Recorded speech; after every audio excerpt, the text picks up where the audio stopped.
सबसे पहले मंगलेश डबराल जी के परिचय दे दूं, तदुपरांत आज के कार्यक्रम की शुरुआत करेंगे। उनका जन्म 16 जनवरी 1948 टिहरी जिले उत्तराखंड में हुआ। आधुनिक कविता के अत्यंत सम्मानीय और शीर्ष रचनाकारों में से एक हैं। उन्होंने हिंदी कविता को नए अनुभवों से संपन्न किया। पहाड़ पर लालटेन उनका पहला संग्रह था जो 1981 में आया, और नए युग के शत्रु सबसे नया संग्रह जो 2013 में प्रकाशित हुआ। मंगलेश डबराल का सुंदर साक्षिक गद्य, उनकी यात्रा डायरी एक बार आओ बा, लेखक की रोटी में देखा जा सकता है।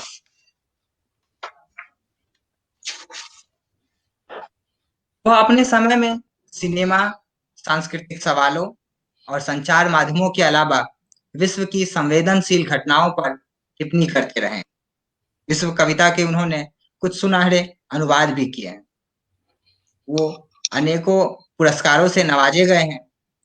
दिल्ली हिंदी अकादमी साहित्यकार सम्मान, कुमार विकल स्मृति पुरस्कार और अपनी सर्वश्रेष्ठ रचना जो हम देखते हैं के लिए साहित्य अकादमी द्वारा 2000 में साहित्य अकादमी पुरस्कार से सम्मानित मंगलेश डबराल जी की ख्याति अनुवादक के रूप में है। हमें उनकी कविताओं से आज उनकी स्मृति को याद करते हुए इस कार्यक्रम की शुरुआत करूंगा। उनकी एक कविता है वसंत। इन ढलानों पर वसंत आएगा हमारी स्मृति में, ठंड से मरी हुई इच्छाओं को फिर से जीवित करता, धीमे धीमे धुंधवाता खाली कटोरों में, घाटी की घास फैलाती रहेगी रात को, ढलानों से मुसाफिर की तरह गुजरता रहेगा अंधकार, चारों ओर पत्थरों में दबा हुआ मुख फिर उभरेगा, झांकेगा कभी किसी दरार से अचानक, पिघल जाएगी जैसे बीते साल की बर्फ, शिखरों से टूटते आएंगे फूल, अंतहीन आलिंगन के बीच एक आवाज पटाती रहेगी चिड़िया की तरह लहूलुहान। शुक्रिया।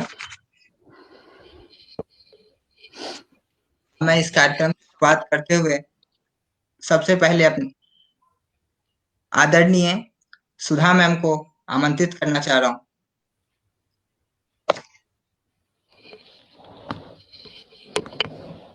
मैम सुधा मैम, आप। शुक्रिया अंशु, मैं सुनाई दे रही हूँ। देखिए, हमारा प्रिय रचनाकार शरीर से हमारे बीच भले मौजूद नहीं, पर हम न मरे हैं संसारा। उनका रचनात्मक संसार हमारे सामने है, उनकी रचनात्मक यात्रा हमारे सामने है। साथियों, यह भी तो एक दुखद संयोग ही रहा कि मंगलेश डबराल जी का देहांत उसी 9 दिसंबर को हुआ जिस दिन हम सबके प्रिय कवि और पत्रकार रघुवीर सहाय का जन्मदिन पड़ता है। अब यह उन दोनों के बीच कैसा बेहद करीबी संबंध रहा, यह बताने की जरूरत भी नहीं, हम सब जानते हैं। मंगलेश जी की ही पंक्तियां, घर के लोग हमें बार बार बुलाते हैं, हम उन्हें चिट्ठियां लिखते हैं, आ रहे हैं, आ रहे हैं, आएंगे हम जल्दी। कौन जानता था कि उन्हें कितनी जल्दी थी। इस महामारी ने ही नहीं उन्हें ग्रस लिया, बल्कि इस वैश्विक आपदा विपदा ने कवि को कितनी सारी चिंताएं और कितनी सारी चुनौतियां दे रखी थीं। उनके रचना संसार को हम खंगालते हैं तो देखते हैं। साथियों, उनके 2 प्रसिद्ध कविता संग्रहों पर तो लगातार इन दिनों बात हो रही है। जब से उनका देहांत हुआ, पहाड़ पर लालटेन और घर का रास्ता, ये दोनों खासी चर्चा में रही हैं। मैं आज उनके तीसरे संग्रह पर थोड़ी सी बातचीत करूंगी, क्योंकि अपने प्रिय कवि को श्रद्धांजलि इससे बेहतर तो दी नहीं जा सकती कि उसके रचना संसार को थोड़ा सा देखा जाए। वो किस चिंतन में था और किस चिंता को लेकर इस जमाने से हम सबसे विदा हो गया, उसके बारे में तो बात करनी ही चाहिए। क्योंकि वही है जो सदियों सदियों तक हमारे बीच बना रहेगा। मंगलेश जी हैं इस तरह से अपनी रचनात्मक यात्रा के साथ, अपनी चिंताओं के साथ। इसलिए नए युग में शत्रु के बहाने मैं मंगलेश जी को श्रद्धांजलि दूंगी। हमारा रचनाकार कितना दूरदर्शी है, कितना कालजयी है कि उसकी रचनाएं जिंदा रहती हैं और हम लगातार मंगलेश जी को महसूसते रहेंगे उन्हीं के इस रचना संसार के साथ। मंगलेश जी ने कहा, चीजें खो जाती हैं लेकिन जगहें बनी रहती हैं, जीवन भर साथ चलती रहती हैं। तो मंगलेश जी, आप जहां भी हैं जीवन भर साथ रहेंगे हमारे, आपका रचना संसार साथ रहेगा और वो जगह कोई और ले ही नहीं सकता। एक कविता के साथ बात शुरू करूंगी। कविता पढ़ देती हूं आपके सामने। मैं चाहता हूं कि स्पर्श बचा रहे, मैं चाहता हूं कि स्पर्श बचा रहे, वह नहीं जो कंधे छीलता हुआ आतताई की तरह गुजरता है, बल्कि वह जो एक अनजानी यात्रा के बाद धरती के किसी छोर पर पहुंचने जैसा होता है। मैं चाहता हूं स्वाद बचा रहे, मैं चाहता हूं स्वाद बचा रहे, मिठास और कड़वाहट से दूर, जो चीजों को खाता नहीं है, जो चीजों को खाता नहीं है बल्कि उन्हें बचाए रखने की कोशिश का एक नाम भर है। एक सरल वाक्य बचाना मेरा उद्देश्य है। आप कवि को समझेंगे इस तरह से, एक सरल वाक्य बचाना मेरा उद्देश्य है। मसलन यह कि हम इंसान हैं, मैं चाहता हूं इस वाक्य की सच्चाई बची रहे। सड़क पर जो नारा सुनाई दे रहा है, सड़क पर जो नारा सुनाई दे रहा है वह बचा रहे अपने अर्थ के साथ।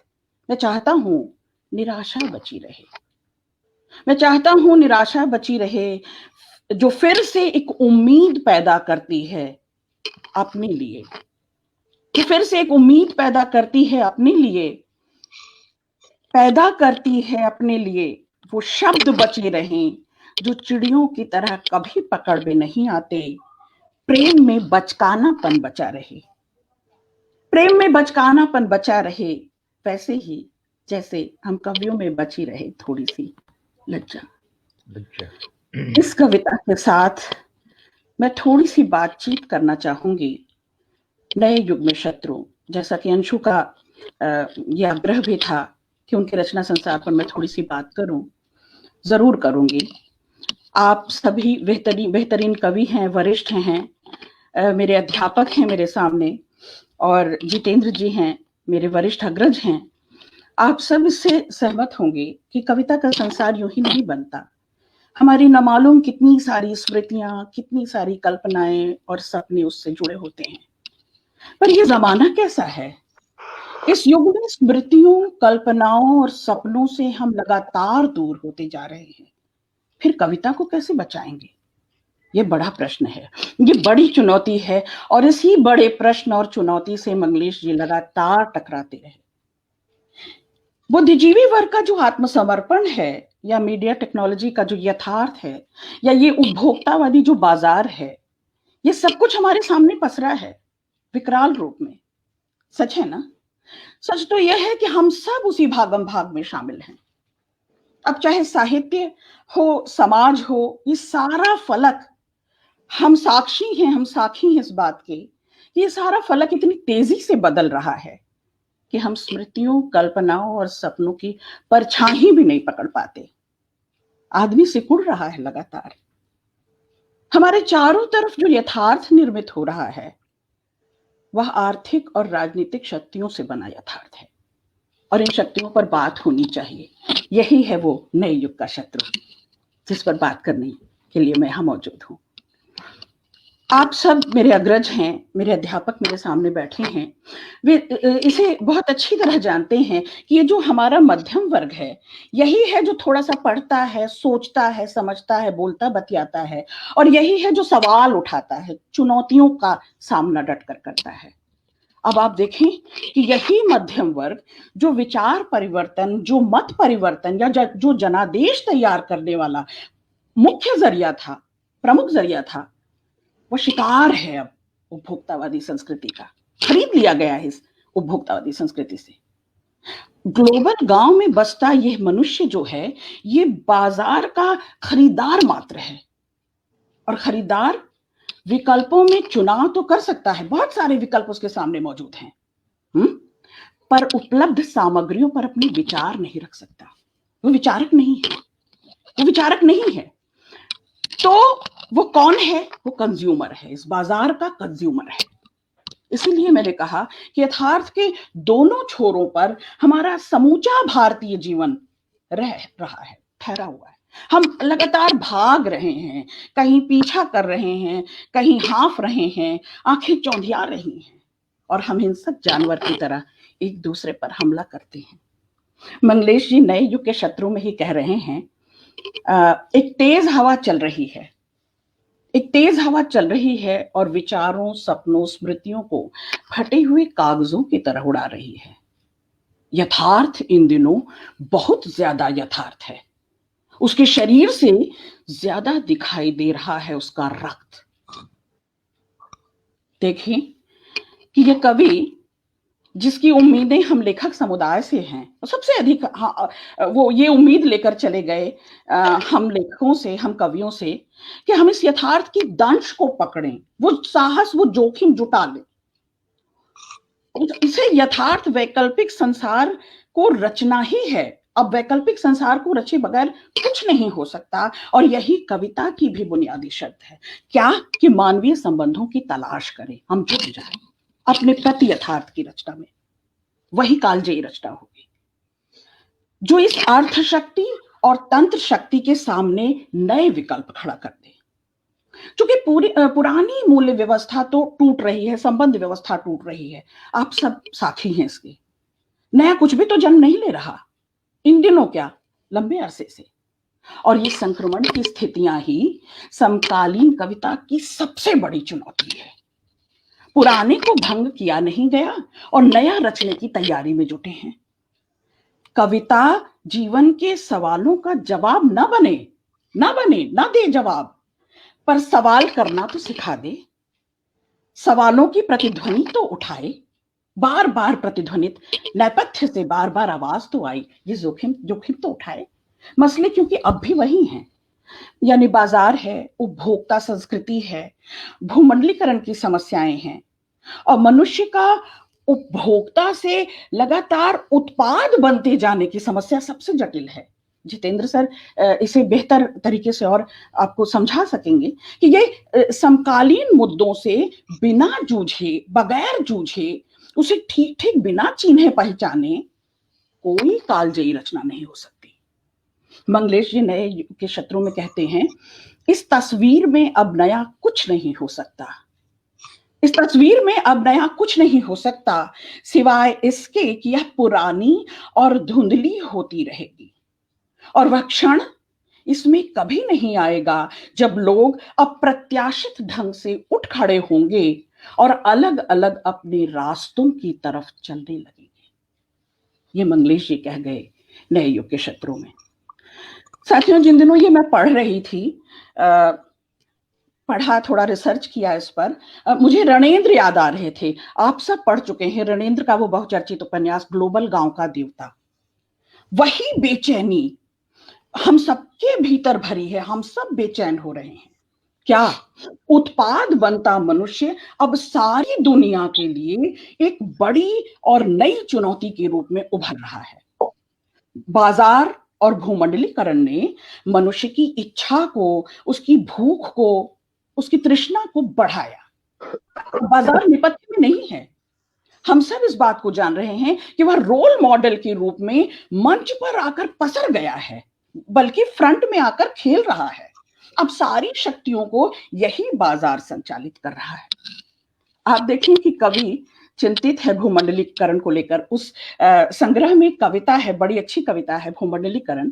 कोई है जो मेरी तलाशी ले रहा है, कोई है जो मेरी तलाशी ले रहा है, मेरे लिखे हुए शब्दों को उल्टी तरफ से पढ़ रहा है, मेरी भाषा में उगे हुए पेड़ों पहाड़ों को समतल कर रहा है, उसकी नदियों का पानी सुखा रहा है। नए युग में शत्रु। साथियों, ये भूमंडलीकरण ने न केवल चीजों के अस्तित्व को नकारा, बल्कि हमारी ओरिजिनलिटी को ही नकार रहा है। हमारे संबंधों में, जीवन मूल्यों में लगातार विचलन, लगातार स्खलन, लगातार विघटन। ये और कोई नहीं, इस नए युग का वही शत्रु है, बाजार। और ये बाजारवाद की देन है। यह नए समय का शत्रु हमारे लिए लालसाओं का बाजार तैयार कर रहा है। उसने हमारी सचेतनता को, हमारे भीतर बैठी छिपी कहीं कोने यात्रे में ईमानदारी को, हमारी प्रतिबद्धता को, जो हमारी पहचान हुआ करती थी, खाई जा रहा है, खखोरे जा रहा है। अपनी क्षुद्र मंतव्यों को पूरा करने के लिए ये हमारा मध्यम वर्गीय समाज, ये बुद्धिजीवी जो अपनी आजीविका बुद्धि से कमा रहा है, बाजार की दलदल में लगातार फंस रहा है। मंगलेश जी चिंतित हैं, इन सारी चुनौतियों से चिंतित हैं। इसीलिए वो मेरी नजर में बड़े दूरदर्शी, बड़े कालजयी, जब मैं कहती हूँ कोई सदी के सबसे बड़े कवि हैं, तो यूं ही नहीं कहती। बड़ी तेजी से दुनिया बनती जा रही है एक बड़ा गांव, बड़ी तेजी से दुनिया बनती जा रही है एक बड़ा गांव। लोभ, क्रोध, ईर्ष्या, द्वेष के लिए अब कहीं जाना नहीं पड़ता। हर चीज समान रूप से मिलने लगी है हर जगह। मनुष्यों के संबंध बहुत पतले तारों से बांध दिए गए हैं। मनुष्यों के संबंध बहुत पतले तारों से बांध दिए गए हैं। ये उसी संकलन से है। यानी आप देखें कि सामाजिक संरचनाएं तो बदल रही हैं, सामाजिक अंतर वस्तु को बदले बगैर सत्ता का वर्चस्व लगातार नए विमर्श पैदा कर रहा है। आप ये इसे देखें और इसके साक्षी रहें। जबकि सब कुछ आज भी केंद्रीय शक्तियों के अधीनस्थ है। एक और कविता में वो अपना दर्द, मुझे ये कविता बहुत कुछ वीरेंद्र डंगवाल जी की के अंदाज में, जैसा उनका जज्बा और जुनून है, ऐसे अंदाज में लिखी कविता लगती है, लेकिन है इसी संग्रह में, नए युग के शत्रु में। जिन्होंने सालों साल बचाया तुमको मेहनत से, जिन्होंने सालों साल बचाया तुमको मेहनत से, उन अंधी झोपड़ियों को भी दे दो अपनी कुछ बिजली के लट्टू। तुम जो रात भर रोशनी में नहा रहे हो, अरे अक्षरधाम के अड़ियल टट्टू। तो ये जो नया शत्रु है, ये अपने विकराल रूप में, किस किस रूप में हमें खाए जा रहा है, यह तो एक तरफ है ही, पर मंगलेश जी की चिंता स्त्रियों को लेकर भी बड़ी शिद्दत से, बहुत बेचैन थे वे, बड़ी शिद्दत से ये दिखाई देती है। हम सब्जेक्ट अब तक न बन पाई, बल्कि धीरे धीरे, और मुझे लगता है वो मध्यकाल का दौर कुछ और रहा, अब तो ऑब्जेक्ट में और अधिक बढ़ती जा रही हैं। हम ऑब्जेक्टिव हैं, हमारी बात खूब की जाती है, हमसे बात नहीं की जाती। हम क्यों नहीं समझ लेते कि ये वर्चस्व की लड़ाई में लगातार हमारा इनर सेल्फ घायल है। ये क्या कारण है कि हम स्त्रियां कभी जरूरी मुद्दा नहीं बनती? क्या कारण है कि हम मुख्य धारा में लाने के लिए हमें जितनी बार प्रयास किए गए, वे सारे प्रयास असफल रहे? क्या कारण है अस्तित्व और अस्मिता का प्रश्न हमसे छूटता जा रहा है? कब, कहां, कैसे हम अपने रास्तों से अलग हो गए? हम कब केंद्रीय विषय वस्तु बनेंगी? ये चिंता मंगलेश जी को खाए जा रही थी। हालांकि वो मां पर संबोधित है कविता, पर वो कविता मुझे लगता है संपूर्ण स्त्री जाति के लिए है, और वो यहाँ सुनाई ही जानी चाहिए। अंबेडकर इसी को कॉन्स्पिरेसी ऑफ साइलेंस कहा करते थे। ये कॉन्स्पिरेसी है। मंगलेश जी की ये चिंता मैं आप सबके साथ साझा करती हूँ। माँ कहती थी, चीजें जहां होती हैं अपनी एक जगह बना लेती हैं। माँ कहती थी, चीजें जहां होती हैं अपनी एक जगह बना लेती हैं, और वह आसानी से मिटती नहीं। माँ अब नहीं है, माँ अब नहीं है, सिर्फ उसकी जगह बची हुई हैं। चीजें खो जाती हैं, लेकिन जगह तो बनी रहती है, जगह बनी रहती है। ये सैकड़ों वर्षों से जो चली आ रही कहावतें थी, लोकोक्तियां थी, या समाज में जो चलन था, हमारे अपने आपसी व्यवहार थे, ये सब खत्म करने में कोई कोर कसर नहीं छोड़ा इस बाजार ने। कहा जाता है आवश्यकता आविष्कार की जननी है। ना जी, आविष्कार आवश्यकता की जन्य बन गई है। और हैरत तो ये है कि हम आप समाज बड़ी आसानी से इसे सिद्ध करने में जुटे हुए हैं। भूमंडलीकरण के इस दौर में बाजार वसुधैव कुटुंबकम को साबित करने में संलग्न है, तत्पर है, लगातार सफल हो रहा है और हम देख रहे हैं और हम कुछ नहीं कर सकते। इस दौर का सबसे बड़ा शत्रु कोई और नहीं, कोई नहीं, यही बाजार है। और बाजार से बचकर हम आप जाएं तो जाएं कहां? आसानी से निकला ही नहीं जा सकता, बहुत मुश्किल है। क्योंकि मनुष्य जो है संसाधनों में अब तब्दील हो रहा है। हम ही संसाधन है। बाजार का यह अब बाजार का मामला न होकर हमारी चेतना का मामला होता जा रहा है। हमारे इनर सेल्फ पर लगातार चोट हो रही है, आघात हो रहा है और यह हम सह नहीं पाएंगे, यह हम चुपचाप नहीं देखेंगे। तमाम प्राकृतिक संसाधनों का लगातार क्षरण हो रहा है। हम आप साथी हैं, हम लगातार देख रहे हैं आने वाली संततियों के लिए क्या कैसे बचा कर रखेंगे। प्रमाण जुटाए जा रहे हैं कि एक दिन इस मनुष्य का ऐसा दोहन होगा, ऐसा ही होगा कि आने वाली संततियों के लिए कुछ कहीं कुछ बचा नहीं रहेगा। मंगलेश डबराल जी कहते हैं, जो लोग ऊंची जगहों में भव्य कुर्सियों पर बैठे हुए दिखते हैं वे शत्रु नहीं। जो लोग ऊंची जगहों में भव्य कुर्सियों पर बैठे हुए दिखते हैं वे शत्रु नहीं, सिर्फ उनके कारिंदे हैं जिन्हें वह भर्ती करता रहता है ताकि हम उसे खोजने की कोशिश ना करें, ताकि हम उसे खोजने की कोशिश ना करें। तो आप देख रहे हैं कि ये जो नए युग का शत्रु है हमें दिखाई नहीं देगा। ऐसा नहीं लगता कि वो डंडा लेकर, हथियार लेकर, कुठार लेकर हमारे पीछे भागता हुआ आ रहा, हम उसे पहचान ले, हम उसे देख ले, समझ ले कि यही हमारा शत्रु है ना, बल्कि वो मीठे जहर की तरह धीरे धीरे धीरे हमें अपने पास में जकड़ रहा है और ये दम उखाड़ कर ही दम लेगा। इस नए शत्रु ने समाज की तमाम परिपाटियों को खत्म कर दिया। हमें अब दो वर्गों में इसने बांटा है। हम या तो कंज्यूमर हैं या हम करियर हैं, करियर मैन, कंज्यूमर मैन। और ये जो कंज्यूमर मैन है ना, व्यस्त रहता है, लगातार व्यस्त रहता है, न वो परिवार की सुनता है न अपनों की सुनता है। हाँ, बस मैं कंक्लूड कर रही हूँ। ये व्यस्तता जो है ना, जब इसकी खत्म होती है तब वो अचानक बोर होने लगता है और बोरियत मिटाने के लिए वो क्या करता है कि इसी शत्रु के प्रपंच में फंसता है। चलो कुछ शॉपिंग किया जाए, उसे और कुछ नहीं सोचता, तो माल संस्कृति को और मजबूत करने में जुट जाता है, खरीदारी करता है, माल पहुंच जाता है। 5-10 हजार खर्च करके ही कंज्यूमर मैन को चैन मिलता है, उसे शांति मिलती है। तो ये शत्रु हमसे कभी मिलता नहीं है, सामने नहीं आता, हमें ललकारता नहीं है, हालांकि उसके आने जाने की आहट हमेशा बनी हुई रहती है।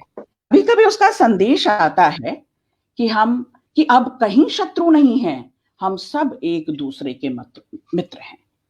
और जो करियर मैन है, इसे फुर्सत ही नहीं अपने करियर को बनाने के अलावा कुछ और कहीं देखे। इतना आत्म केंद्रित हो चुका है वह कि उसे अपने आगे पीछे की कोई दुनिया कुछ दिखाई नहीं देती, कुछ महसूस ही नहीं करता। उसको अपने सुख दुख के आगे कुछ नहीं दिखाई देता, बाजार उसे समझने नहीं देता, वह प्रोडक्ट होता जा रहा है और ज्यादा से ज्यादा इसी का दोहन हुआ है। और फिर भी हंसता है क्योंकि उसकी जेब भरी हुई है। अपनी प्यास मिटाने के लिए, गला तर करने के लिए ठंडा ढूंढता रहता है और ठंडे का कई विकल्प बाजार ने उसे दे दिया। बाजार उसे भटकने नहीं देता। हमारे शत्रु के पास बहुत से फोन नंबर हैं, ढेरों मोबाइल। वह लोगों को सूचना देता है कि आप जीत गए हैं, कि आप जीत गए हैं, एक विशाल प्रतियोगिता में आपका नाम निकल आया है, आप बहुत सारा कर्ज ले सकते हैं, बहुत सारा सामान खरीद सकते हैं। साथियों, बात मैं खत्म करूंगी। कहने का मतलब भी यही है कि ये जो बाजार है ना, इसने मनुष्य को तब्दील कर दिया है इसी कंज्यूमर और करियर मैन में। लाखों रुपए का कर्ज लेकर हम खुद को बॉन्ड लेकर बंधुआ बना रहे हैं। दरअसल बॉन्ड और कुछ नहीं, बाजार ने हमारी आजादी छीन ली, हमारा हंसना बोलना छीन लिया, सांस लेने का सारा अधिकार छीन लिया। सब कुछ अपने कब्जे में कर जरूरत के हिसाब भर वह हम पे रहम करता है और इस रहम के वहम पर न जाएं। आपसी मतभेद भुलाकर आइए, हम एक ही प्याले से पिए, वसुधैव कुटुंबकम हमारा नारा है। मंगलेश जी की पंक्तियां थी साथियों। ये शत्रु जो है ये शब्द भर नहीं है, ये पूरे समाज और संस्कृति में व्याप्त है। ये देशद्रोह बनता जा रहा है। आप सब साथी हैं। ये बात जो सत्ता और बाजार के खिलाफ जब हम कुछ बात करते हैं, राजकाज के खिलाफ जब कुछ बात करते हैं, जब कुछ चिंता करते हैं, तो देशद्रोह कहलाता है। मंगलेश जी की ये कविताएं आज मैंने इस श्रद्धांजलि सभा में जानबूझकर पढ़ी, इन पंक्तियों को जानबूझकर याद कर रही हूँ। जो पिछले 15-17 दिनों से हम देख रहे हैं किसान इस जाड़े में बाजार के खिलाफ उतरे हैं, वो सबसे बड़े शत्रु हो गए बाजार के किसान। शत्रु को अब शत्रु पसंद नहीं आते और वो मित्र बनाने पर उतारू हैं। अब आप हम मिलकर तय करें कि हम किसके मित्र हैं, हम किसके शत्रु हैं। इस सदी के सबसे बड़े कवि मंगलेश जी को इन्हीं पंक्तियों के साथ मैं श्रद्धांजलि देती हूँ। आभार चिंतन। आभार। बहुत शुक्रिया मैम। जी की कविता है, मकान सारा कुछ छिपाए हुए है, अपने अंधकार में औरत, औरत का स्वप्न, का बच्चा, औरत की मौत। मैं बड़े आदर सम्मान के साथ वरिष्ठ कवि जितेंद्र श्रीवास्तव को आमंत्रित करता हूँ। जितेंद्र श्रीवास्तव सर वर्तमान में इंदिरा गांधी राष्ट्रीय विश्वविद्यालय में हिंदी प्रोफेसर हैं। पूर्व में कुल सचिव भी रह चुके।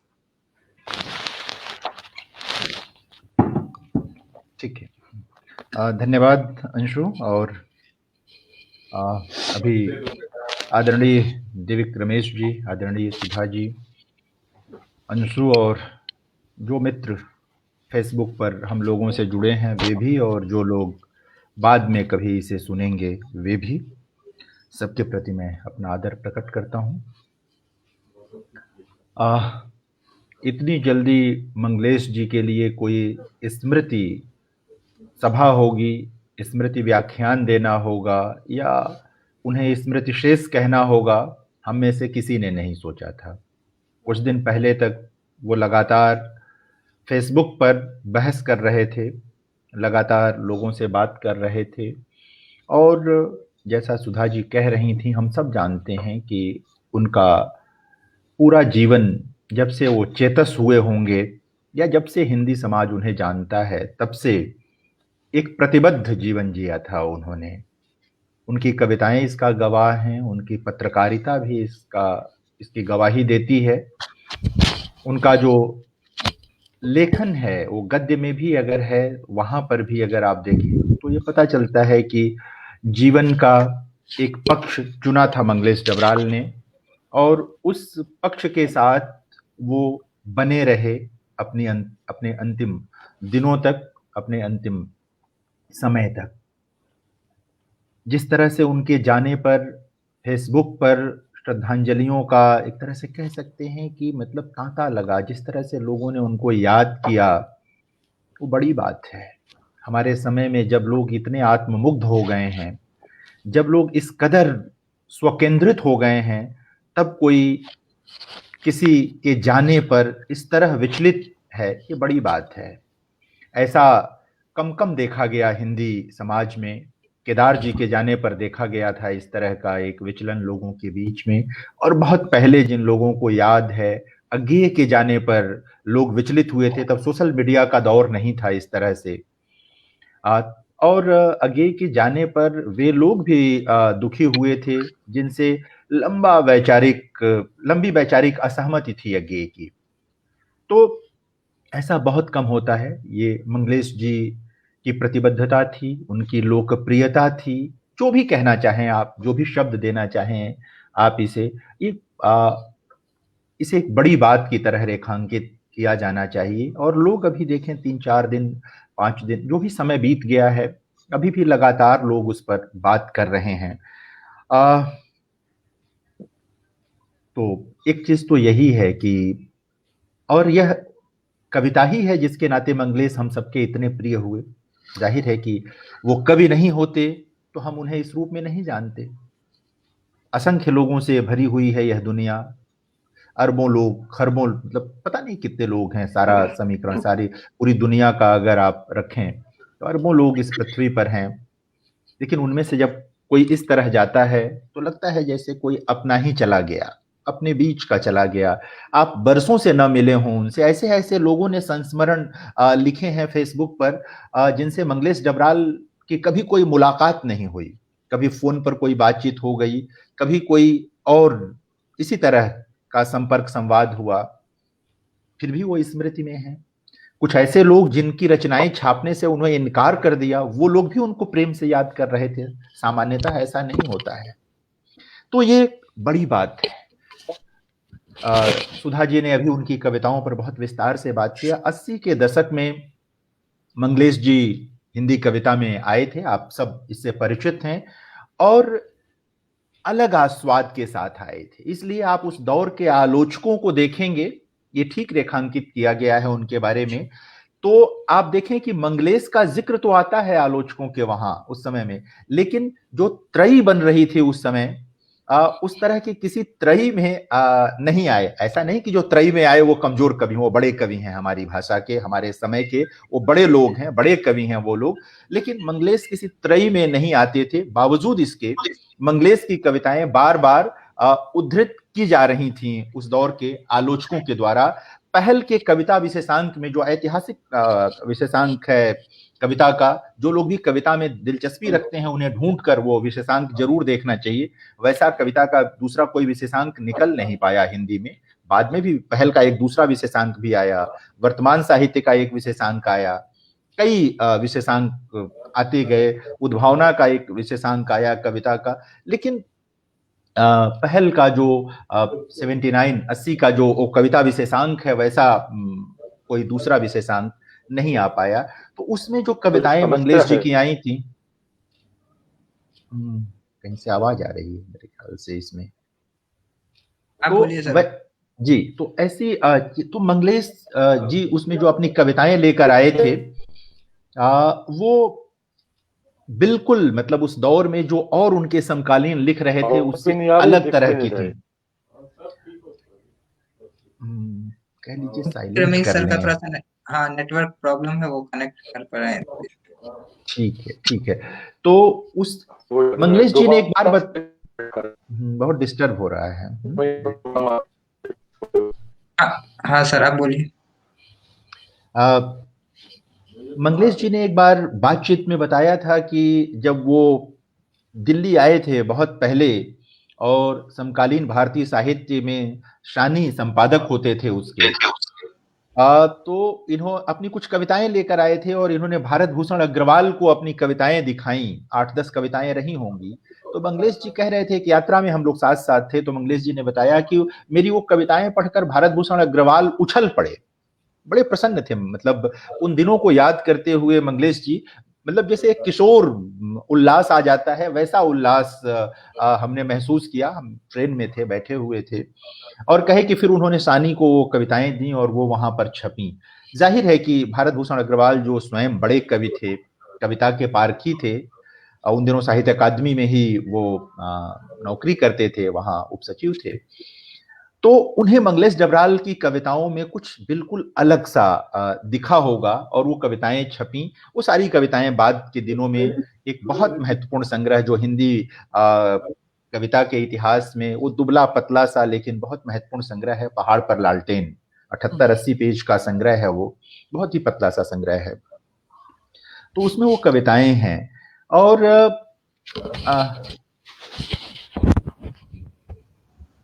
वो जो पतला सा वो संग्रह है, उस दौर के कविता प्रेमियों को उसने सहज ही आकर्षित किया।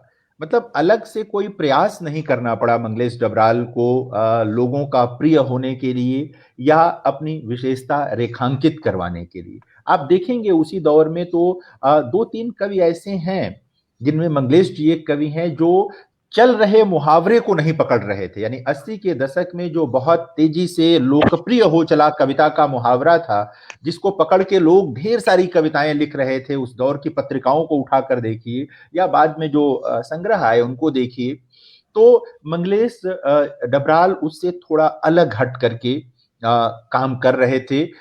उस समय तक उनके पास अपने पहाड़ की भी थाती थी, लोक की थाती थी, और उससे उनकी कविता को बहुत बल मिला। उनके कई आलोचक अलग ढंग से उनको रेखांकित करते हैं, रेखांकित नहीं करते सर, हैं। अब दिख नहीं रहा,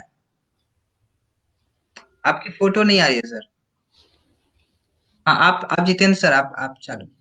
तो उस दौर में अगर आप देखेंगे तो कई उनके आलोचक मंगलेश डबराल के अलग ढंग से उनको रेखांकित करते हैं, और जो लोक को लेकर एक विवाद पिछले दिनों हिंदी कविता में चला, उस संदर्भ में भी मंगलेश को अलग हटाकर सिर्फ रघुवीर सहाय की परंपरा से जोड़ने की कोशिश करते हैं। मुझे लगता है कि यह उचित नहीं है। मंगलेश डबराल एक महत्वपूर्ण कवि हैं, और जब एक कवि अपनी किसी भाषा में आता है तो वह किसी एक कवि या एक प्रवृत्ति की परंपरा में नहीं होता है। मंगलेश डबराल अगर जुड़ेंगे तो पूर्वजों में केदारनाथ सिंह से भी जुड़ जाते हैं, वो उसके पहले के कवियों से भी जुड़ जाते हैं। वो अगर थोड़ा खुली दृष्टि से कविता को देखा जाएगा, समझा जाएगा, तो कई ऐसी चीजें हैं जो उन्हें केदारनाथ सिंह के ज्यादा करीब लेकर जाती हैं।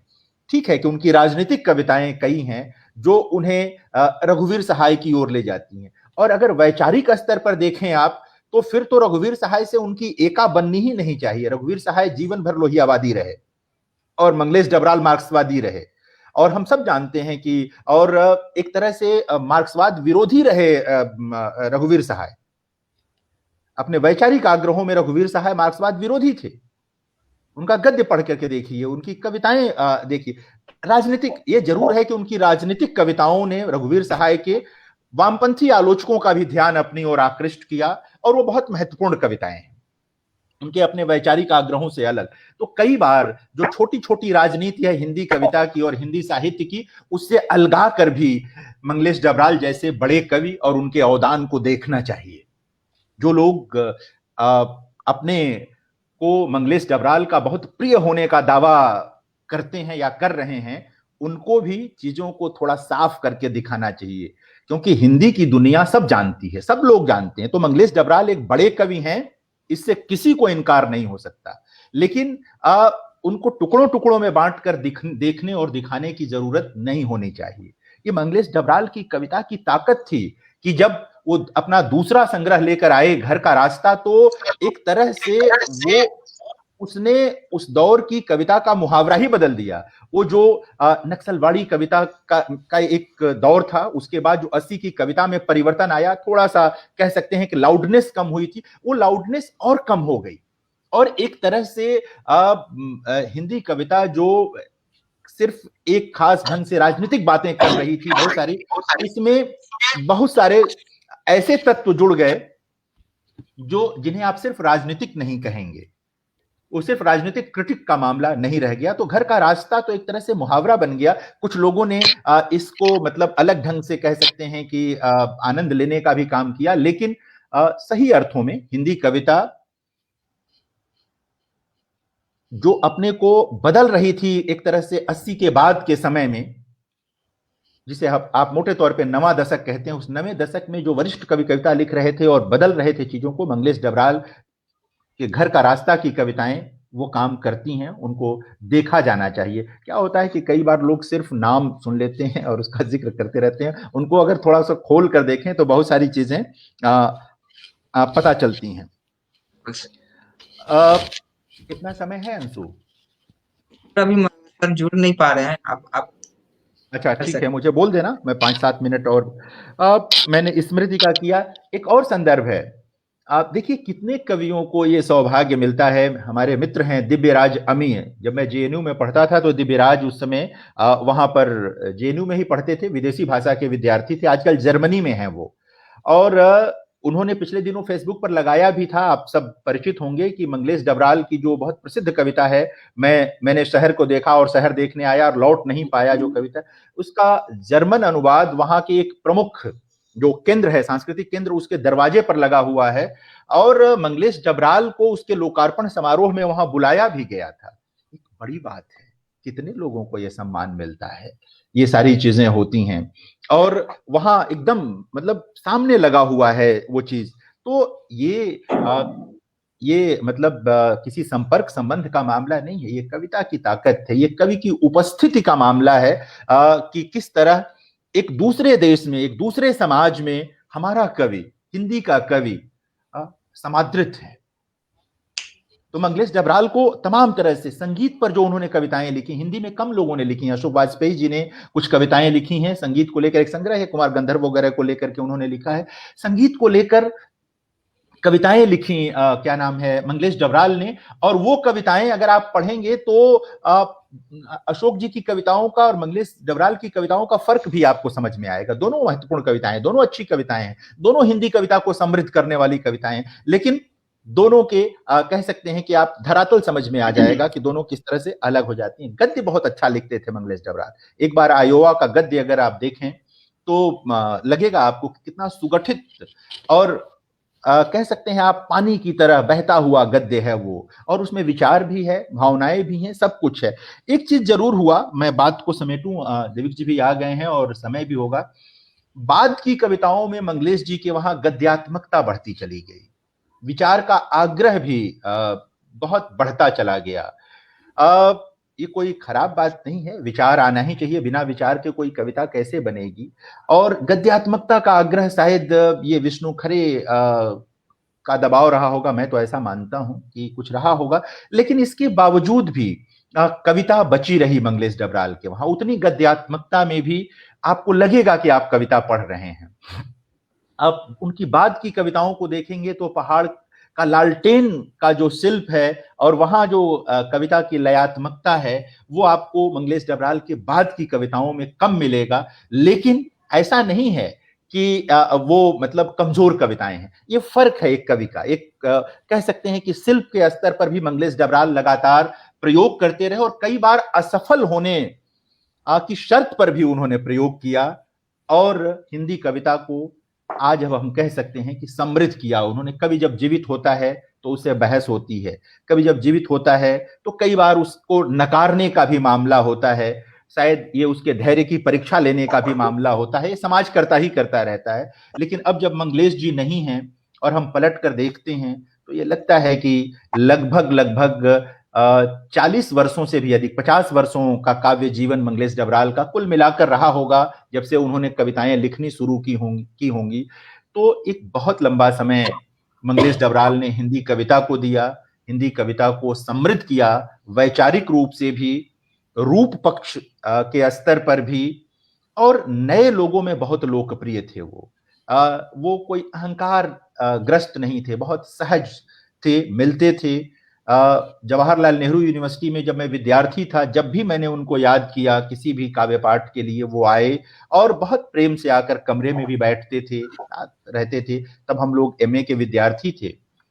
तो एक सहज मनुष्य और बड़े कवि मंगलेश डबराल को आज स्मृति व्याख्यान में बहुत, कभी फिर बात होगी तो सिर्फ कविता पर बात करूंगा मैं उनकी, कि किस तरह सुधा जी सही कह रही थी कि स्त्रियों को लेकर बहुत अच्छी कविताएं लिखी उन्होंने, माँ के बारे में कविता का जिक्र किया उन्होंने, तो कभी उनकी बात होनी चाहिए। बाजार के दबाव को भी वो अलग ढंग से महसूस कर पा रहे थे, समझ पा रहे थे, और वर्ग शत्रु की जो एक बड़ी अवधारणा है, सुधा जी अपने व्याख्यान में कह रही थी तो उसको भी उन्होंने बहुत सुचिंतित ढंग से अपनी कविताओं में सामने रखा कि है कौन ये, मतलब ये शत्रु का मामला है कौन। हम जिसे सामान्यतः अपना शत्रु समझ बैठे हैं वो तो शत्रु है नहीं, वो तो शिकार है, वो शत्रु नहीं है।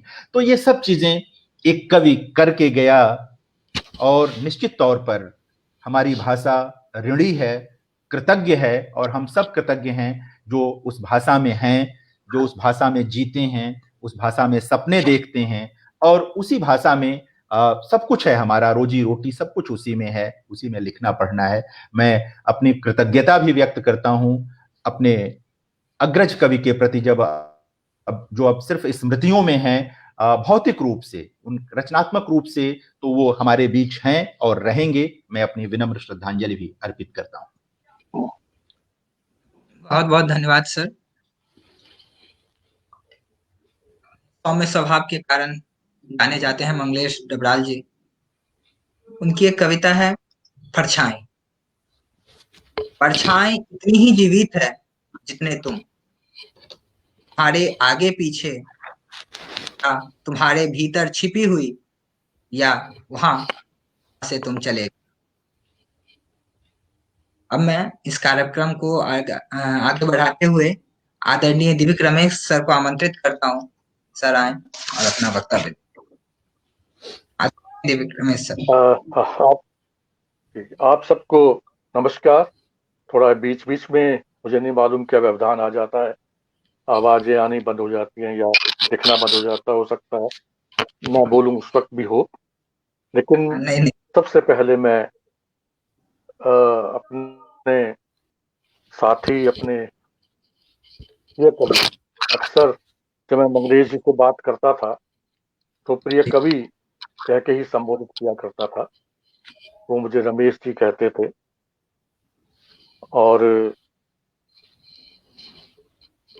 9 जैसे बताया भी गया कि दिसंबर एक ऐसा दिन रहा जब वे हमारे बीच सदैह नहीं रहे। तो सबसे पहले तो मैं बहुत ही विनम्र श्रद्धांजलि यहाँ भी व्यक्त करता हूँ। मंगलेश जी के जहाँ तक कविता के मूल्यांकन की बात है, वो विस्तृत रूप से मेरे दोनों ही प्रिय साथियों ने, जितेंद्र जी ने भी, सुधा जी ने भी यहाँ रख दिया है। मैं देख रहा था तब बीच में से कमेंट एक आशीष जायसवाल जी का भी आया था कि साथ साथ कुछ थोड़ी स्मृतियां भी बताइए उनके बारे में वगैरह। मैं निजी संदर्भों से ही अपनी बात करना चाहूंगा। देखिए, मैं भी जब कविता के क्षेत्र में आया तो लगभग वही समय है, 8वां दशक, हम लोगों का 8वें दशक के कवि के रूप में ही कहा जाता रहा है। मंगलेश मुझसे 2 वर्ष छोटे और मुझे याद है उनसे लगभग 1976 के आसपास, 76 के आसपास मेरी भेंट हुई थी। और भेंट का एक जो हमारा कारण था वो था शमशेर बहादुर सिंह लाजपत नगर में रहते थे, मैं भी रहता था। और मंगलेश जी शमशेर जी के बहुत करीब थे। यहाँ मैं जरा सी टिप्पणी कर दूं कि हम मंगलेश जी की कविताओं को रघुवीर सहाय और तमाम और लोगों के तो सामने रख के देखते हैं। मैं चाहूंगा कि कभी आप शमशेर जी और त्रिलोचन के साथ रख करके भी उनकी कविताओं को देखें, कोशिश कीजिए। शमशेर जी मेरे संग्रह का चयन कर रहे थे और वहीं मंगलेश से मेरे से कभी बात हुई थी और वो इतने शमशेर जी के प्रति समर्पित थे कि उन्होंने कहा कि बड़ी बात है कि शमशेर जी ऐसा कर रहे हैं। और उसके बाद पहाड़ लालटेन जो है वो 1981 में आता है, मेरा संग्रह 1970 में आया था। तो जब उस समय के सारे देवराज जोशी हों, अरुण कमल भी, ये सब छोटे हैं उम्र में। और जहां तक मंगलेश जी की भी वो शायद आप लोगों में आ जाए। मंगलेश त्रिनेत्र जोशी, गदाधर जगूरी थे। के आना जाना, जाके रहना, दूसरे की मदद करना, ये तमाम चीजें थी। तो तीनों तरह से चल रहे थे। और बाकी जितेंद्र ने भी कहा कि आलोचना की दुनिया में कभी लाता है, कौन करता है, कोई छोड़ता हूं मैं। तो भेंट एक तरह से शमशेर थी नहीं। और हम लिखते, लेकिन इस दौर में लिखिए दो तरफ से कविता की तमाम प्रवृत्तियों से दृष्टि से कैसे बचा जाए, और दूसरा था अपने ही विचारधारा दृष्टिकोण के वे जिन में एक बड़बोलापन या जहर बहुत मिलता था, उससे कैसे कविता को बताया। इस समय तमाम कवियों को देख लीजिए, उससे बचे। वो जो दृष्टि नकारात्मक थी वो एकदम से सकारात्मक हुई, और सकारात्मकता में ऐसा नहीं होता कि निराश निराश है, जो यथास्थिति के दंश है या जो उसके ध्वंस है या जो से सारा कुछ बाजारवाद का, और कि जो नए शत्रु की शत्रु क्या, ये नए शत्रु अलग अलग रूप में हमेशा होते हैं, उनकी कुछ चीजें आती है, दर्द आता है, लेकिन दृष्टि आशा में उभर करके कि एक उम्मीद, एक आशा, एक राह, ये जो हम सबके पास थे, मंगलेश जी के पास भी थी। बात ये थी कि जहां से आते थे, कोई भोपाल से आ रहा हो, चाहे आ रहा हो, चाहे कोई मैदान के गांव से आ रहा हो, से आ रहा हो, चाहे आदिवासी कहीं से भी आ रहा हो, वो अपने लोग और स्थानिकता के साथ आ रहे थे।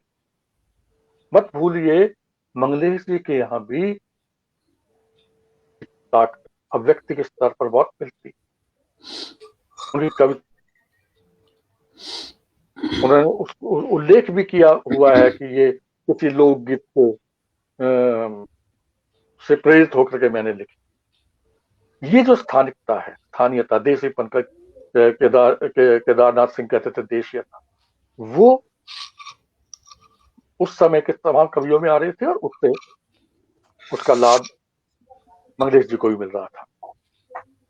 एक और बात, एक जो संबंध जो थे, आम संबंध, उसमें आत्मीय संबंध भी है, उन संबंधों को जो एक तरह से शून्य करके चला जा रहा था उससे पहले कविता में, उसको बहुत ही संवेदना के साथ, संवेदनशीलता के साथ सामने लाए।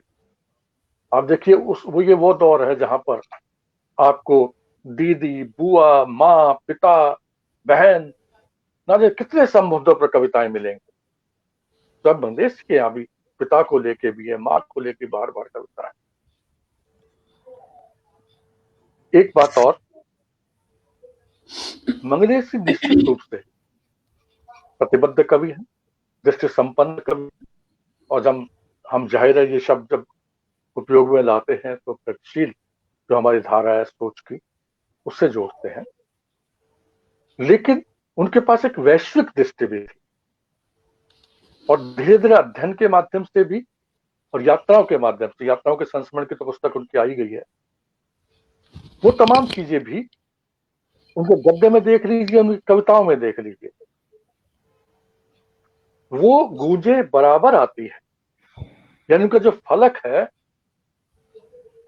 वो आस्वाद में बड़ी स्थानीयता के बोध से जड़ी हुई लगती है, लेकिन अपने प्रभाव में बहुत वैश्विक वो नजर आती है। जो भी उनका कविताओं का अनुवाद विश्व की अनेक भाषाओं में हुआ है, पूरा पूरा संकलन ही हो गया है, अनुदित खुद भी अनुवादक थे। तो मैं कहना चाहता हूं कि एक बात जो बहुत गहराई से रेखांकित करना चाहूंगा, वो है, उनकी पंक्ति से ही समझ में आ जाएगी। उनकी पंक्ति है, एक मनुष्य का मरना पूरी मनुष्यता की मृत्यु है। कविता की पंक्ति।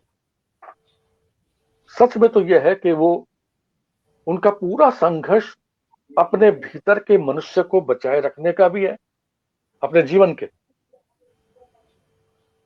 उसके लिए बहुत विवादास्पद भी रहे वो विवादास्पद जो जिन बातों को लेकर रहे हैं, कभी उनको समझा गया, कभी नहीं भी समझा गया।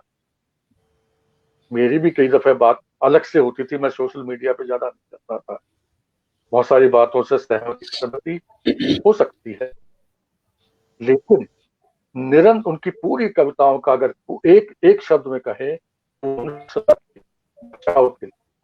मनुष्यता के वो हमेशा संघर्ष करते रहे, और उनकी कविताओं में वो चीज लबालब भरी हुई है। ये मेरा दूसरा संबंध जो उनसे रहा है वो जैसे बहुत कहा होगा एक रचनाकार और संपादक का रहा है। विशेष रूप से जनसत्ता के जब वो संपादक रहे, बहुत मिलना जुलना भी और तमाम था। फिर राष्ट्र सहारा में भी रहे और आखिर में आप जानते हैं कि एक और जो पब्लिक एजेंडा उसके साथ भी जुड़े और तमाम जुड़े। लेकिन जनसत्ता का वो समय था जब मेरे ख्याल में हिंदी साहित्य का या तो धर्मवीर भारती ने बहुत बड़ा मंच दिया था या फिर मंगलेश के समय में को बहुत बड़ा मंच दिया था। ये बहुत बड़ी देन। और मेरा स्वयं का ये है कि मेरा बहुत अधिक उसी दौर का था और इससे तो बात तक भी जुड़ा रहा। पाया कि वो बहुत शायद कभी भी संयम नहीं खोते थे। कविता में देखते हैं कि कविता बड़ी संयमी है, वो 8 दशक का संयमी तो है ही है पूरी कविता। मंगलेश जी के यहाँ भी वो संयम बहुत मिलता है। वो सहज भाव से कुछ और कहते और कविताएं भेज दीजिए और भेज दीजिए। ये एक और भी में था मंगलेश जी का 70-72 की उम्र में गए, शायद वो तो और जल्दी चले गए। सोमदत्त में भी एक खूबी थी। इन दो साहित्य के इन दो संपादकों को धर्मवीर भारती से हट करते मैं बहुत बड़ा संपादक मानता हूं, जो रचनाएं अपनी कसौटी पर तोल कर छापते थे और नहीं अगर है तो उसको रचनाकारों के मुंह पे नहीं मारते थे, बल्कि इस ढंग से पेश आते थे कि जैसे आज भी जो मिले होंगे उनके सामने छवि होगी, एक मुस्कुराता हुआ सा एक व्यक्ति मिल गया राह में और गर्दन हिलाता हुआ आपसे बात कर रहा है और बड़ा आत्मीयता का भाव जगा देता है, लेकिन दृढ़ता के साथ, स्वाभिमान के साथ। ये तमाम चीजें जो है ये मैंने उस रूप देखी। एक बात का मुझे वो रहेगा कि वो चाहते थे कि मैं उनके अखबार में एक कॉलम लिखूं, लेकिन कॉलम लिखने की मेरी मुझ में ताकत भी नहीं है, रुचि भी नहीं है, तो वो कभी मैं नहीं कर पाया। कला और संस्कृति को लेकर चाहते थे वो। खैर, अनुवाद की बात जब करते हैं तो जैसे हम विष्णु खरे को मानते हैं अनुवाद के क्षेत्र में, अनुवाद के क्षेत्र में भी मंगलेश जी का योगदान कम नहीं है। अनिरुद्ध राय का तो पूरी कृति अनुदित की उन्होंने। और अनुवाद की जो समझ है, देखिए लोरका में 1999 में कितने वर्ष हो गए, मैं आपको 2 पैरा सुनाता हूं। जो लिखते थे तो सिर्फ ये नहीं कि वो कृति में जो आ गया उसी को इधर उधर से करकरा करके कर दिया। वहां से पता चलता था उनका वैश्विक जो दृष्टि है वो क्या है।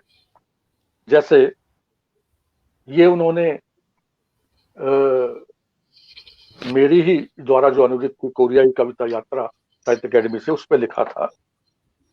ये मेरे ख्याल में सर्वश्रेष्ठ जो लेख 2-4 हैं उनमें से एक है।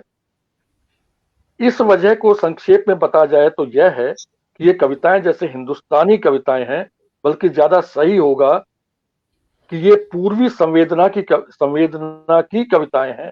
दृष्टि देखते जाइए, ये जैसे कोरियाई कविताओं के बारे में कह रहे हैं, ये कविताएं जैसे हिंदुस्तानी कविताएं हैं, बल्कि ज्यादा सही ये होगा कि ये पूर्वी संवेदना की कविताएं हैं और पश्चिमी ढंग की अभिव्यक्तियां यहाँ प्राय नहीं है।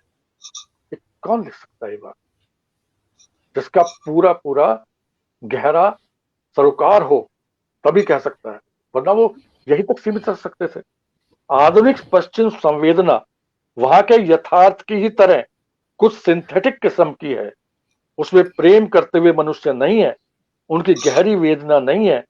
उसमें भूख है, लेकिन भूखे लोगों के पेट और चेहरे नहीं है। उसमें संघर्ष है, उसकी धार नहीं है। उसमें सपने हैं, लेकिन स्वप्न देखने वाली आंख नहीं है और उसमें अनेक तरह की वर्जनाएं हैं। दूसरी ओर कोरियाई कविता का यथार्थ बहुत मानवीय, सरल और दृश्यात्मक जीवन का यथार्थ। जरा सी चंद पंक्तियों में पूरा ऐसा निचोड़ कि क्या पूर्वी पूर्वी जब कहते हैं तो जापानी, चीनी, कोरियाई, वियतनामी, ये तमाम खित्ता आ जाता है। पश्चिमी कहते हैं तो हम सब जानते हैं कि कहाँ कहाँ आता है। सारा सारा परिदृश्य इन 5-6 लाइनों के बीच में आ जाता है और तब वो जो है आगे बात करते हैं। ये जो चीज है, क्योंकि कविताओं में भी अगर अनुगूंजे आप पाएंगे, किन कवियों को पढ़ा है, किन के नजदीक रहे हैं, किन से प्रभावित रहे हैं, वो तमाम चीजें वहां पर मिलेंगी। मैं और भी पढ़ सकता था, इसको अभी मैं नहीं पढ़ूंगा समय की वजह से। एक बात जो मैं उनको थोड़ी चाहता था, एक दो कविताएं जरूर पढ़ूंगा, उन पे आने से पहले ये बताऊं कि जो मैंने कहा शमशेर, शमशेर जो कहा जाता पूर्णत्व के कवि, परफेक्शनिस्ट है। मंगलेश भी मैंने देखा तो नहीं, लेकिन बहुत जूझते होंगे अपनी कविताओं के साथ, उनको परफेक्ट बनाने के लिए, उनको पूर्णत्व देने के लिए। उनकी रचना प्रक्रिया का ये महत्वपूर्ण अंग रहा होगा कि बिल्कुल ऐसे जाए कि बिल्कुल फिनिश्ड प्रोडक्ट की तरह से थे। और ये बात उनमें शुरू से थी। आप देखिए, शायद आप में से बहुतों की निगाह उनके पत्रों पे नहीं गई हो।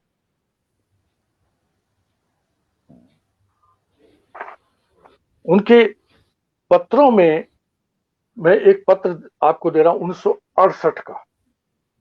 68 में वो लिखते हैं और वहां से आपको पता चलेगा कि वो उन बहुत ही कम कवियों में से हैं जो आत्मबुद्धता को सिरे से खारिज करते हैं। आत्मनिरीक्षण करना, आत्मालोचना, किसी कवि में अगर वो आत्मालोचना और आत्मनिरीक्षण का गुण आ जाए तो दो बातें होती हैं। एक तो वो अपनी रचना के प्रति उस प्रकार से मोहित नहीं रहता कि जरा जैसी बातों पे तो लग जाए, और दूसरा ये है, जैसे कहा गया उस समय कि भाई उनकी तरफ ध्यान नहीं जाता बहुत सारे कवियों के तरफ, बहुत सारे लोगों का उस ध्यान न जाने का भी उनको कोई गुमान नहीं होता, क्योंकि वो कहते हैं मैं खुद ही अपनी रचना को ध्यान में ला रहा हूं, मैं खुद ही अपनी रचना, आप क्या बताएंगे अपनी रचना की कमजोरी, तो मैं सबसे ज्यादा जानता हूं। आप इन पंक्तियों को पढ़िए, 1978 का है ये, धुंध की एक ठेठ में लिखा गया पत्र है ये। कुछ अंश पढ़ रहा हूं। अब अपने पुराने और उसी देश के प्रति में रोज एक ही ढंग से मुझे, एक ही रास्ता है मेरे पास जो स्कूल और स्कूल से घर के अलावा मुझे कहीं भी नहीं ले जाता। नौकरियां की थी, अध्यापकी भी की थी और छोटी मोटी भी की थी, बाद में इस तरह से। एक ही रास्ता है मेरे पास जो घर से स्कूल और स्कूल से घर के अलावा मुझे कहीं भी नहीं ले जाता। पहले तो मेरे साथ कुछ भी नहीं हो रहा है, अगर हो भी रहा हो तो इस मरे हुए ढंग से पता तक नहीं चलता। लगातार नष्ट होते रहने के समय कोई विकल्प मेरे पास नहीं, जो जूझना है और सिर्फ निकलना है बराबर। काशी में भाई एक ही रात रह था, जोशी दोहराता हुआ जनवरी नई कहानी की घोषणा पड़ी। के दौरान आपको काफी असुविधाएं हुई और टिहरी तो भाई साहब मुझे बेहद शर्म नहीं हो सकता कि आपको अनुकूल सुविधाएं दे सकूं। वैसे मेरा विश्वास है कि आप नाराज नहीं हैं। 3 महीने कदम है, मैंने मुक्तोर पढ़े, आपने भी शायद पढ़े होंगे, जो भारत भारद्वाज ने वर्तमान साहित्य में छापे, और वो पढ़िए श्रीकांत वर्मा को संबोधित पत्र, क्या पत्र, वैसे पत्र यहाँ आप देख रहे हैं। 3 महीने से कलम बंद हो, जिस कवि को अपनी कलम बंद होने का एहसास अपने पत्र के माध्यम से बताना पड़ रहा है, उसकी यातना, उसकी दुख को समझा जा सकता है। हाँ इस महीने, अब ये अगली पंक्ति और महत्वपूर्ण है, हाँ इस महीने जबरदस्ती 3 कविताएं लिख डाली, बेकार सी। कहते रहिए, वो तो खुद ही कह रहे हैं। ये जो दृष्टि है, ये 1968 की बता रहा हूं, जब वो तो शुरू में तो हम लोग जो लिखने वाले जानते हैं कितना एक अपने अपने शब्दों को कैसे कलेजे रखते हैं, और लगता है कि ये इससे ज्यादा तो और मैं क्या लिख सकता था। वो कवि कह रहा है 3 महीने से कलम बंद है, हाँ इस महीने जबरदस्ती 3 कविताएं लिख डाली, बेकार सी। असल में रचनाएं लिख लेने के बाद भेजने की समस्या आती है कि कौन रचना किस पत्रिका में भेजी जाए। इस दुविधा में कई रचनाएं यूं ही पड़ी। ये चीज उनके पत्रों में बार बार आती है। मैं दो इसी प्रकार से, क्योंकि ये पत्रों वाला प्रसंग जो है वो भी आलोचकों को सामने लाना चाहिए। कविताएं तो हैं उनकी, बातें भी हो रही हैं। रचनात्मक स्तर पर भी मर रहा हूं, ये लिख रहे हैं 1968 में, जून में। रचनात्मक स्तर पर भी मर रहा हूं, उत्तरकाशी त्रिनेत्र के साथ रहा और आर्थिक अभाव में जीने वाले हम दोनों किस तरह रहे होंगे, यह सोचा जा सकता है। भाई विष्णुचंद्र शर्मा भी हम लोगों के साथ थे, अनुपात सुविधाओं के साथ आदमी अच्छा लगा कि हम वे भी शामिल हुए हैं। और देखिए इधर गल्प भारती में कविता लिखी थी, कविता तथा एकाध लेख निकाल देने पर वह पत्रिका निधि गप भारती है। ये साफ कोई मंगलेश जी में शुरू से थी, वरना तो कौन संपादक को लड़ाई मोल ले, मेरी रचना छाप देगा, नहीं, कोई फिक्र नहीं है। वो तो अपनी रचना को खुद ही परख लेते थे। इस प्रकार से मैं प्रतिपक्ष में थोड़ा सा पारिश्रमिक है। अब वो किसी को कह रहे हैं कि आप लिखिए प्रतिपक्ष में, और उनसे कह रहे हैं कि कीजिए। दिल है और कड़वाहट है नहीं, जिंदगी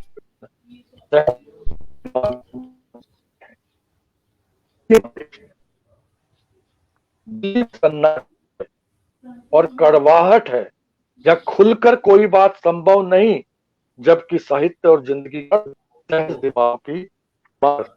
मैं कहना ये चाहता हूं,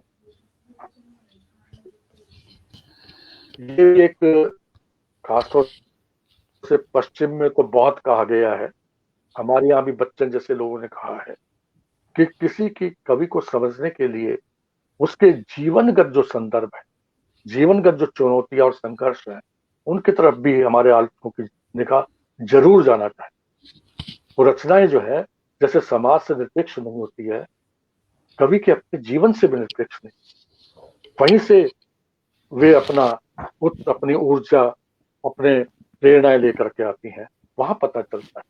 तैयारी जो मंगलेश की शुरू से थी अपने जीवन के साथ, जीवन के संघर्षों के साथ, वो तमाम उनकी कविताओं में यहाँ हमें मिलती है। बहरहाल मुझे खुशी है कि ये संग्रह उन्होंने मुझे भेंट किया था, नए युग के में शत्रु। बाकी तो पहाड़ में लाल पहाड़। एक बात और बताऊं, मैंने बताया कि आत्मीय संबंधों को लेकर के एक चीज बराबर देखते हैं कि पहाड़ के प्रति बार बार झुकाव आता है। ये समस्या जो है ये नहीं है कि वो कोई महानगर में रहने की जो व्यवस्था है वो तो सबकी है, आजीविका भी है, वो छोड़ता भी नहीं है शहर, वो तमाम चीजें हैं। लेकिन असली बात यह है कि इस समय विशेष के तमाम कवियों को देख लीजिए, वो माँ के पास जाना, वो पिता के पास जाना, मृत्यु में जाए, मृत्यु में ही जाते हैं वैसे, या इनके संग में पहाड़ की ओर लौटना। वो पहाड़ की ओर लौटना जो है वो महानगर का उस रूप में तिरस्कार नहीं कर रहा। जब मान ली किसी का जन्म ही महानगर, किसी का जन्म ही मैदान में है, वो अपनी कविता में दिखेंगे जैसे मैदान से उनको बड़ी वो है, कोफ्त हो रही है, और वो पहाड़ की तरफ लौटना है। ये असल में अपनी जड़ों की ओर लौटना होता है, वहां से फिर से ऊर्जा लेकर के फिर से आ जाना, ये होता है। उस रूप में हमें इनकी कविताओं को देखना पड़ेगा। उस तरह की आलोचना नहीं है वहां के रहने की, उनकी अपनी खूबियां हैं, अपनी कमियां हैं, पहाड़ की जिंदगी के भी अपने दुश्वारियां हैं और अपनी तमाम दिक्कतें हैं और खुशियां हैं। वो अपनी जड़ों से जो प्यार होता है, अपनी प्रकृति से, अपने फूलों से, वो तमाम चीजें बार बार कवि को ले जाती है और लग जाती है, तो फिर वो सत्ता के साथ, बाजारवाद के साथ फिर से प्रकार से लड़ता है। मैं आपको सिर्फ 2 कविताएं सुनाता हूँ। कविताएं तो मैंने 4 रखी थी, उनका शीर्षक बताया था, तुम्हारा प्यार, जो लोग लिखते हैं, या विमर वह कवि के पक्षे उड़ाता है और आज के देखते हैं कि मीडिया की क्या हरकतें की और कुछ की कहती है। बहरहाल एक कविता देखिए, हिंदी कवि यदि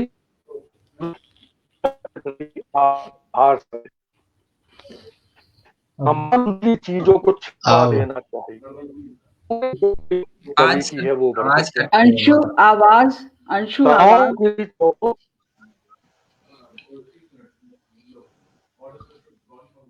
अभी विवेक सर आवाज चली गई है अब मेरे ख्याल से, वो कन्वे नहीं हो रही है, जो कविता आप पढ़ना चाहते हैं वो कन्वे नहीं हो रही है, तो मेरे ख्याल से लिंक टूट गया है। ना बिल्कुल नहीं सर, बिल्कुल नहीं पूरा नहीं, बिल्कुल टूट जा रही है, इसको क्या टूट जा रही है, समाप्त कर देते हैं। तो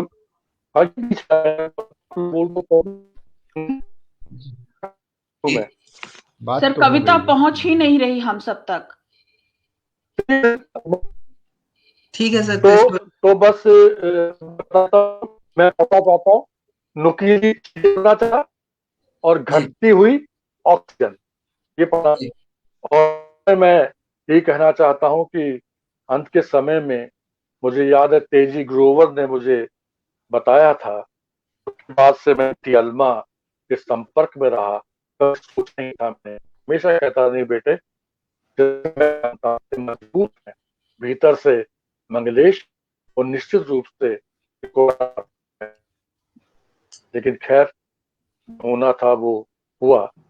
मैं उनको फिर से एक बार श्रद्धांजलि देता हूँ। बहुत आभार सर। सर ने आप मंगलेश डबराल जी पहाड़ प्रेम को दिखाया है।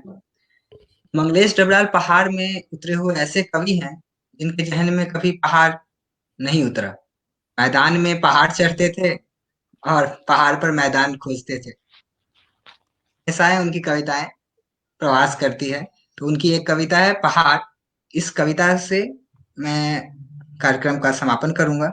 ये कविता पढ़ देता हूँ। पहाड़ पर चढ़ते हुए तुम्हारी सांस फूल जाती है, पहाड़ पर चढ़ते हुए तुम्हारी सांस फूल जाती है, आवाज भर्राने लगती है, तुम्हारा कद भी खिसने लगता, पहाड़ तब भी जब तुम नहीं हो। बहुत शुक्रिया आप सभी का, आप सभी इस कार्यक्रम में आए। बहुत आभार सर, बहुत बहुत आभार रमेश सर, जितेंद्र श्रीवास्तव सर, सुना उपाध्याय मैम, और आप सभी का जिन्होंने आप सुना। बहुत बहुत आभार सर। इसी के बहुत साथ शुक्रिया, कार्यक्रम का समापन। बहुत बहुत शुक्रिया आभार अंशु। जितेंद्र, बहुत आभार। प्रणाम सर, जितेंद्र सर प्रणाम। धन्यवाद। हाँ जी, नमस्कार नमस्कार आप दोनों को, देविक जी, सुधा जी, आप दोनों लोगों को जी नमस्कार। प्रणाम आप सबको, नमस्कार।